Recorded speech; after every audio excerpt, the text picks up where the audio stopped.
Hello guys, assalamu alaikum. Welcome to my motor blog, brand new video. তো আপনারা দেখতে পাচ্ছেন যে আমার সামনে একটি ফ্যান 24 ভোল্টের। তো এই ফ্যানটির কাজ করা হবে। কাজটা হলো যে ফ্যানটি অটো হয় না, সেজন্য আমরা কি করি আপনারা আমাদের সাথে থাকুন আর দেখতে থাকুন।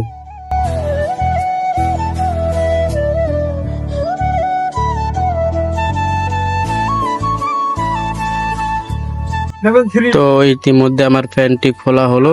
খোলা শেষে দেখা বললো যে একটি প্রিমিয়াম খারাপ প্রিমিয়াম। তো এটা হচ্ছে সোয়া প্রিমিয়াম, লক্ষ্য করুন। এই সোয়া প্রিমিয়ামটা আমরা কাজ করব, এটাই মূল সমস্যা। এই সোয়া প্রিমিয়ামটি এখন আমরা খুলবো, খুলে দেখাবো আপনাদের এটার কি অবস্থা।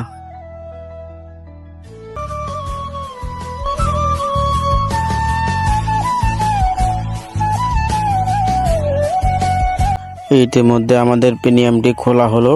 খোলার পর দেখলাম এটা কোনোভাবে কাজ করবে না, কাজ করার উপযোগী নয়। তাই আমরা প্রিমিয়ামটি সাইডে রেখে দেব এবং নতুন প্রিমিয়াম নিয়ে আসলাম একটা। আনার পর দেখলাম দুইটার মধ্যে পার্থক্যটা আপনারাই দেখেন। তো আমরা এখন নতুন প্রিমিয়ামটা লাগাবো। আমার হাতে যেটা দেখতে পাচ্ছেন এটা হলো নতুন প্রিমিয়াম আর এটা হচ্ছে পুরাতন প্রিমিয়াম। তো এখন নতুনটা লাগাবো আমরা। লাগানোর পরে দেখবো ফ্যানটা ঠিকঠাক আছে কিনা।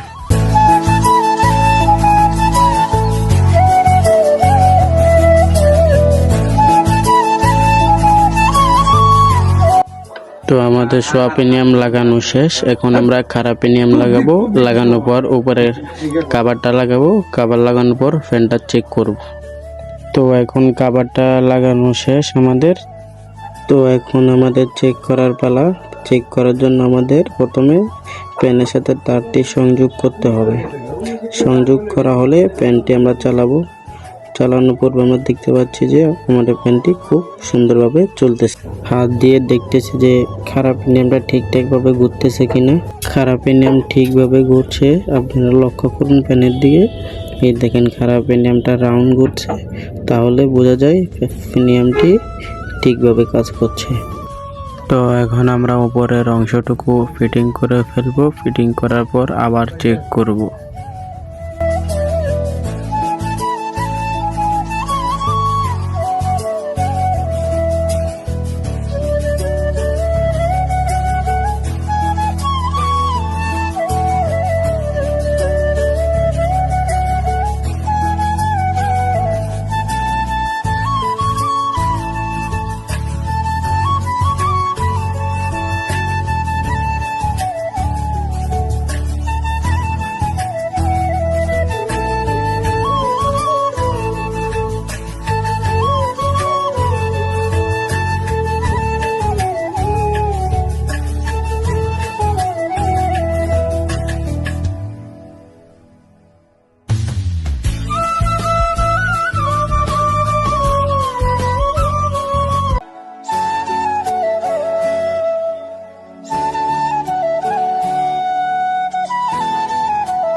তো আমাদের ফ্যানটি পুরোপুরি কমপ্লিট। এখন ফাইনাল চেক করার পালা। এখন আমরা ফ্যানটি গাড়িতে লাগাতে পারবো। তো আজকের ভিডিও এই পর্যন্ত। ভালো থাকবেন সবাই আর আমাদের চ্যানেলটা ফলো দিয়ে রাখবেন। সব সময় নিয়মিত ভিডিও দেব ইনশাল্লাহ। তো সবাই ভালো থাকবেন। আল্লাহ হাফেজ।